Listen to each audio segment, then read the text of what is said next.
Sings a love song as we go along, walking in a winter wonderland. Ooh. Sorry, everyone. Sorry. What's happened? I don't know. I think it's just dead. Give it some Willy! All right, I said sorry, okay? Can you do Gaudete? What? What indeed, Trudy? What is going on? Why is Isaac Newton's housekeeper in a 21st century pub? How come she hasn't aged at all since 1669? And why does the showrunner of Doctor Who have a frame magazine cover in his office with a picture of her and the name Susan Triad on it? It's almost as if Russell D Davies is setting up the next series arc for Doctor Who. Huh. Hello Internet, welcome to Who Theory. Ripping off MatPat's video style since 2023, which I can say now because it's not 2023 anymore. And I haven't posted since December. Let's fix that. So, as you saw from the intro, the identity of Susan Twist's character is an ongoing mystery within the universe, with a lot of theories flying around the fandom, ranging from her name is Susan Twist, so the twist must be that she's Susan, to she time travelled, so she is insert name of Time Lord here. Since Carol Ann Ford, Susan's original actress, is still around and has recently said she would love to come back to the show, I doubt they'd cast someone else in her role, and they probably wouldn't go out their way to cast someone actually called Susan Twist just for the laughs. That's a bit too obvious, isn't it? But what about the other idea? A lot of people have been suggesting that her character could in fact be a new incarnation of the meddling monk, and there is actually quite a bit of evidence that could back this up.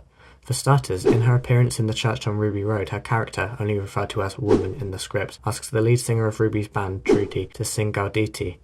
Gaudete was originally a 16th century worship song, which is a slightly strange thing to ask for the band at your local pub to play, especially considering the whole thing's in Latin.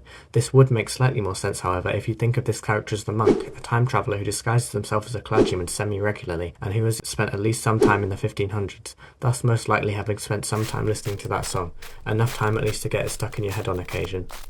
The context of the scenes we've seen her in so far also point in this direction, both involving some form of meddling in time. In her first appearance in Wild Blue Yonder, the Doctor accidentally changes the word gravity to mavity, presumably permanently, as since then all characters in the show have referred to it as such, as well as in the Torchwood audio Whodunit, thanks to James Goss writing both that story and the novelisation of The Giggle. In her next appearance, there are literal time-travelling goblins meddling with— They are not time travellers, excuse me! Time travellers are great. Like the best, like wow. This lot just bimbled. Yeah, alright Doctor, but they can still time travel. I would like to go home. Okay, go then.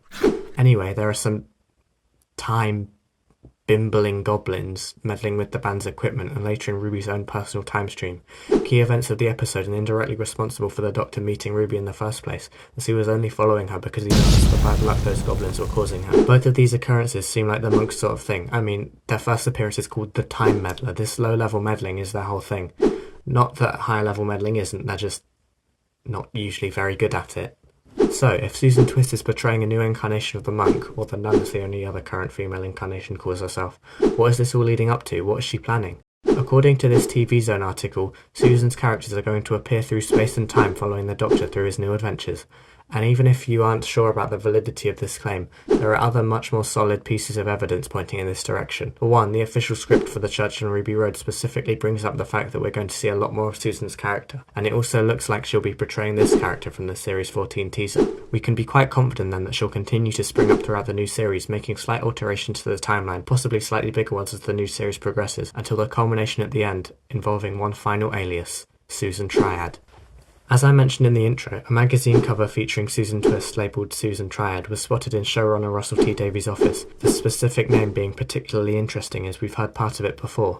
Through the last two specials, we've slowly been given very small fragments of information about a company known as Triad Technology, first in The Giggle and then in the Church on Ruby Road.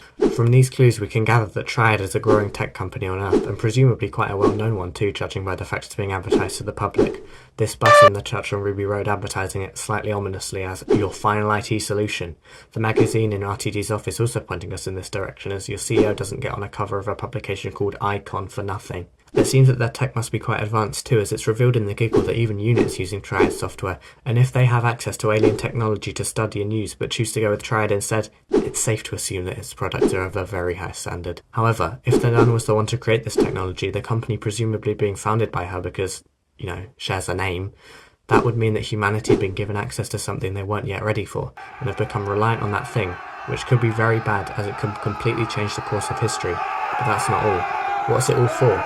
If the Nun has spent so much time following the Doctor as well as implanting and popularising their technology into humanity, what could the end goal possibly be? I think that the answer lies with the first mention of Triad in the show, UNIT. The fact that we were told UNIT uses Triad's technology so far in advance doesn't seem like the sort of thing you'd write for no reason. It seems important. UNIT has, in the 60th specials, been set up as Earth's most prominent technologically advanced protector of humanity. But if that technology failed, Earth would be left near defenceless. And who now has control over that technology? The Nun. But it's not just UNIT that's using this technology. A lot of other people are using the company's tech too. And if humanity, which is increasingly reliant on technology, lost that, it could have catastrophic consequences. All they'd have to do to cause a total societal breakdown would be to take away what they're given and poof! The Earth is left weak and defenceless against whoever or whatever comes for it next, and all down to a little bit of time meddling, the monk's idea of fun. And that's where I think Doctor Who's headed in the next series. The return of an old enemy, the destruction of UNIT again, and the downfall of humanity. The usual stuff. Until the Doctor inevitably stops the Nun's plan, of course. I mean, that's obviously going to happen. We know UNIT isn't actually destroyed in Series 14, and they obviously aren't going to permanently wreck humanity, are they? But hey, I'd love to hear your thoughts and theories down in the comments below. How do you think the Doctor will save the day this time? Who do you think Susan Twist is playing?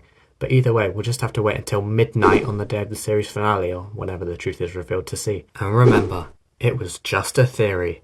A Doctor Who Series 14/Season 1/Season 40 theory. I need an original outro.